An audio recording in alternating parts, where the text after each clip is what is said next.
ओम नमो भगवते वासुदेवाय। नवा अध्याय। युधिष्ठिरादि का भीष्म जी के पास जाना और भगवान श्री कृष्ण की स्तुति करते हुए भीष्म जी का प्राण त्याग करना। सूत जी कहते हैं, इस प्रकार राजा युधिष्ठिर प्रजाद्रोह से भयभीत हो गए। फिर सब धर्मों का ज्ञान प्राप्त करने की इच्छा से उन्होंने कुरुक्षेत्र की यात्रा की, जहाँ भीष्म पितामह शरशैया पर पड़े हुए थे।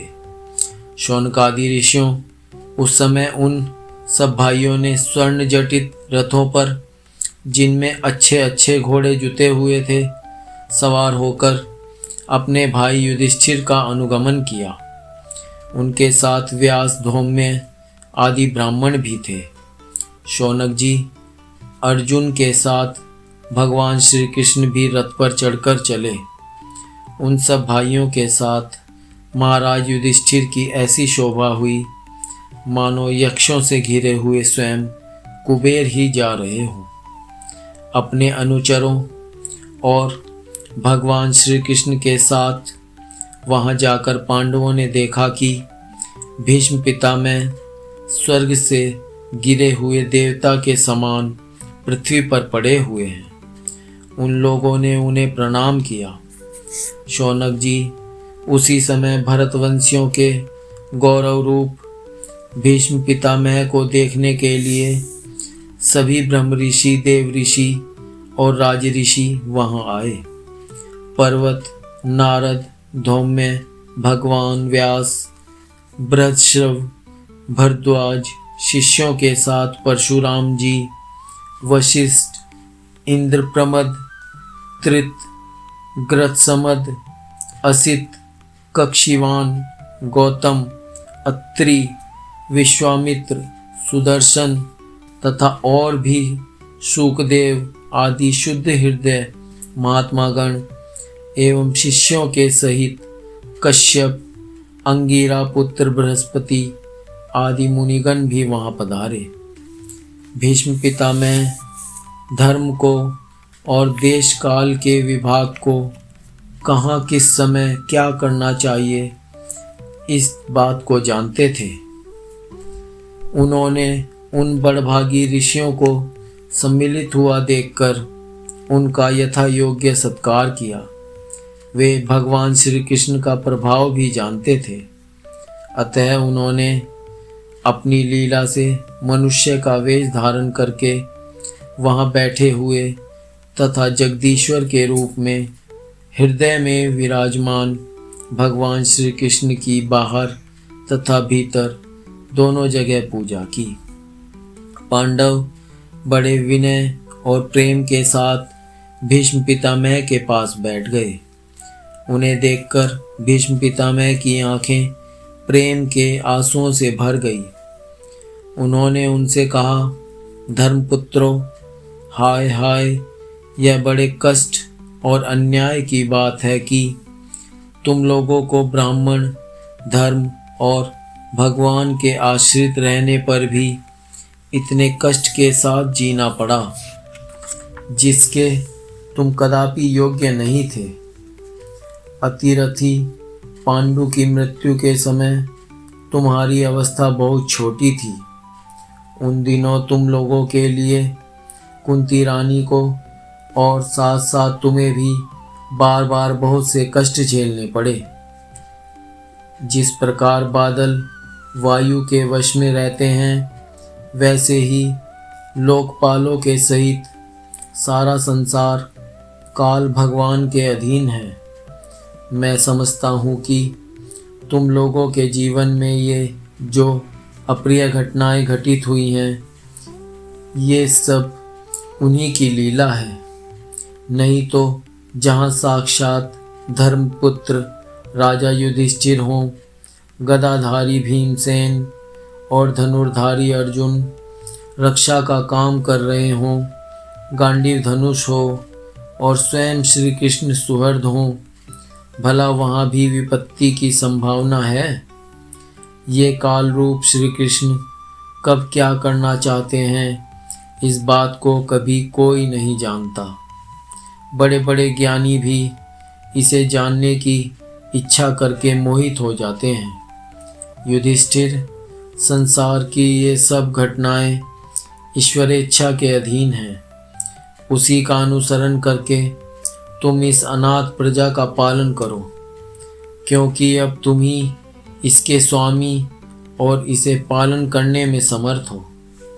ये श्री कृष्ण साक्षात भगवान हैं। ये सबके आदि कारण और परम पुरुष नारायण हैं। अपनी माया से लोगों को मोहित करते हुए ये यदुवंशियों में छिपकर लीला कर रहे हैं। इनका प्रभाव अत्यंत गूढ़ एवं रहस्यमय है। युधिष्ठिर, उसे भगवान शंकर, देव ऋषि नारद और स्वयं भगवान कपिल ही जानते हैं, जिन्हें तुम अपना ममेरा भाई, प्रिय मित्र और सबसे बड़ा हितु मानते हो, तथा जिन्हें तुमने प्रेमवश अपना मंत्री, दूत और सारथी तक बनाने में संकोच नहीं किया है, वे स्वयं परमात्मा हैं। इन सर्वात्मा, समदर्शी, अद्वितीय, अहंकार रहित और निष्पाप परमात्मा में उन ऊंचे नीचे कार्यों के कारण कभी किसी प्रकार की विषमता नहीं होती। युधिष्ठिर, इस प्रकार सर्वत्र सम होने पर भी देखो तो सही, वे अपने अनन्य प्रेमी भक्तों पर कितनी कृपा करते हैं। यही कारण है कि ऐसे समय में, जबकि मैं अपने प्राणों का त्याग करने जा रहा हूँ, इन भगवान श्री कृष्ण ने मुझे साक्षात दर्शन दिया है।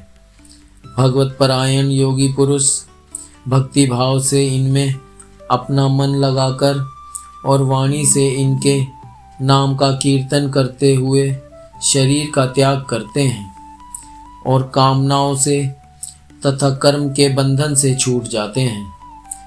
वे ही देव भगवान अपने प्रसन्न हास्य और रक्त कमल के समान अरुण नेत्रों से उल्लसित मुख वाले चतुर्भुज रूप से, जिसका और लोगों को केवल ध्यान में दर्शन होता है, तब तक यहीं स्थित रहकर प्रतीक्षा करें, जब तक मैं इस शरीर का त्याग न कर दूं।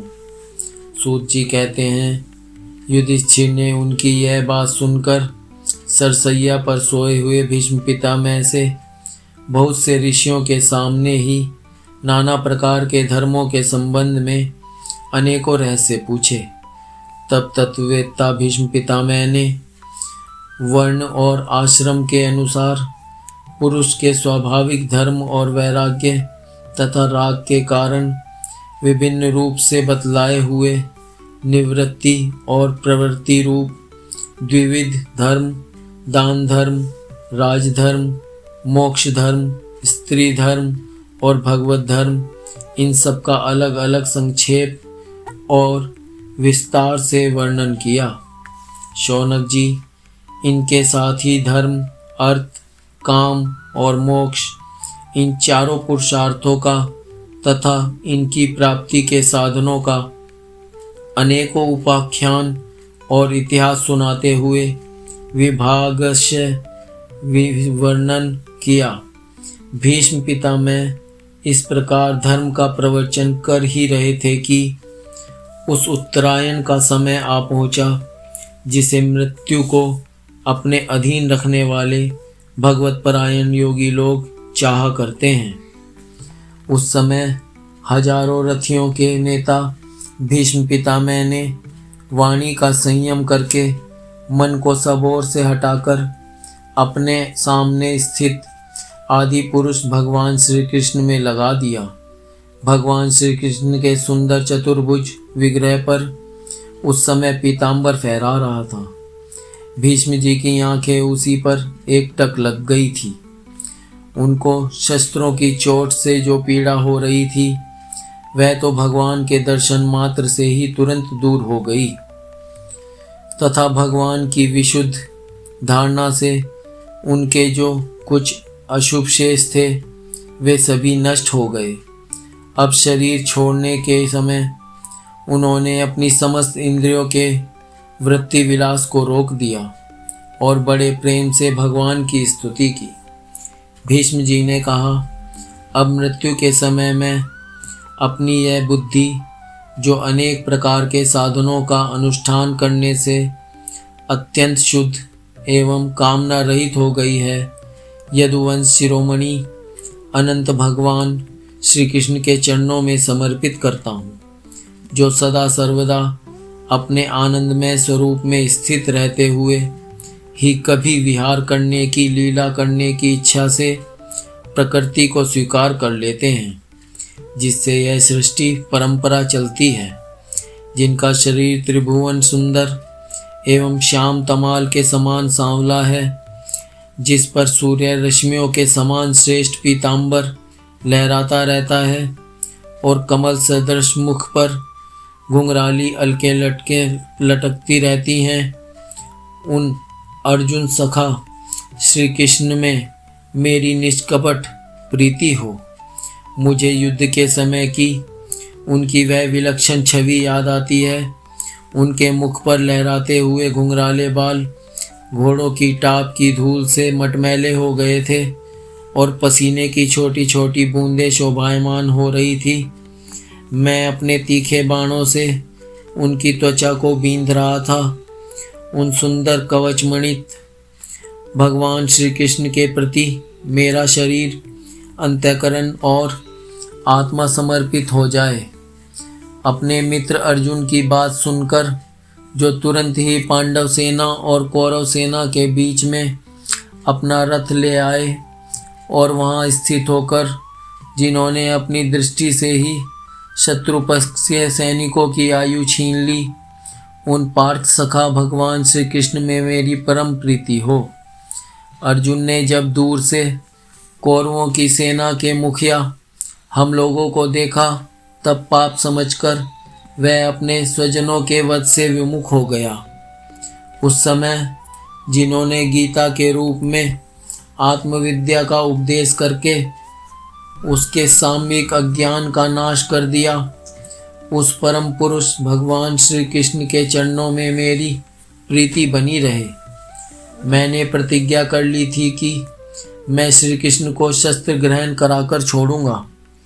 उसे सत्य एवं ऊंची करने के लिए उन्होंने अपनी शस्त्र ग्रहण न करने की प्रतिज्ञा तोड़ दी। उस समय वे रथ से नीचे कूद पड़े और सिंह जैसे हाथी को मारने के लिए उस पर टूट पड़ता है, वैसे ही रथ का पहिया लेकर मुझ पर झपट पड़े। उस समय वे इतने वेग से दौड़े कि उनके कंधों पर का दुपट्टा गिर गया और पृथ्वी कांपने लगी। मुझ आतताई ने तीखे बाण मार मार कर उनके शरीर का कवच तोड़ डाला, जिससे सारा शरीर लहूलुहान हो रहा था। अर्जुन के रोकने पर भी वे बलपूर्वक मुझे मारने के लिए मेरी ओर दौड़े आ रहे थे। वे ही भगवान श्री कृष्ण, जो ऐसा करते हुए भी मेरे प्रति अनुग्रह और भक्तवत्सलता से परिपूर्ण थे, मेरी एकमात्र गति हूँ, आश्रय हूँ। अर्जुन के रथ की रक्षा में सावधान जिन कृष्ण के बाएं हाथ में घोड़े की रास थी और दाहिने हाथ में चाबुक, इन दोनों की शोभा से उस समय जिनकी अपूर्व छवि बन गई थी, तथा महाभारत युद्ध में मरने वाले वीर जिनकी इस छवि का दर्शन करते रहने के कारण सारूप्य मोक्ष को प्राप्त हो गए, उन्हीं पार्थसारथी भगवान श्री कृष्ण में मुझ मरणासन की परम प्रीति हो। जिनकी लटकीली सुंदर चाल, हाव भाव युक्त चेष्टाएं, मधुर मुस्कान और प्रेम भरी चितवन से अत्यंत सम्मानित गोपियां रासलीला में उनके अंतर्ध्यान हो जाने पर प्रेमोन्माद से मतवाली होकर जिनकी लीलाओं का अनुकरण करके तन्मय हो गई थी, उन्हीं भगवान श्री कृष्ण में मेरा परम प्रेम हो। जिस समय युधिष्ठिर का राजसूय यज्ञ हो रहा था, मुनियों और बड़े बड़े राजाओं से भरी हुई सभा में सबसे पहले सबकी ओर से इन्हीं सबके दर्शनीय भगवान श्री कृष्ण की मेरी आंखों के सामने पूजा हुई थी।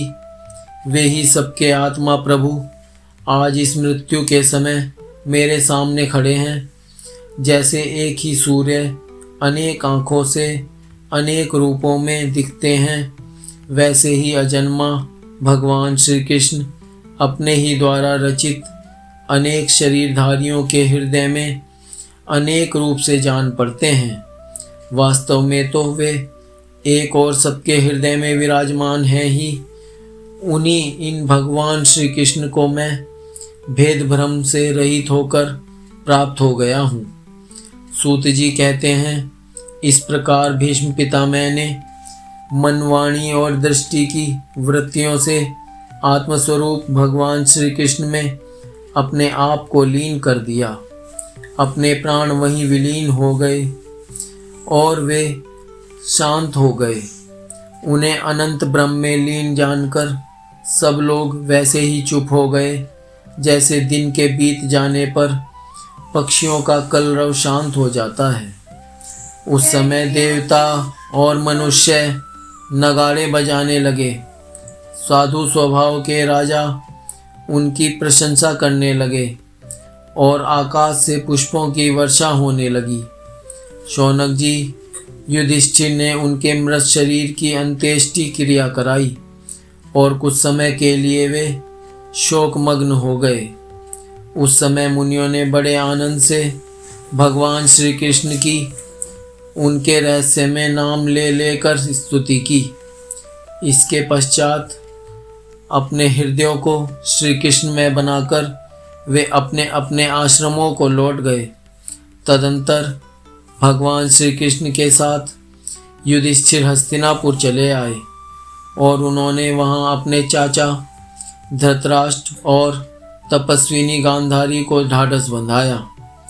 फिर धृतराष्ट्र की आज्ञा और भगवान श्री कृष्ण की अनुमति से समर्थ राजा युधिष्ठिर अपने वंश परंपरागत साम्राज्य का धर्मपूर्वक शासन करने लगे।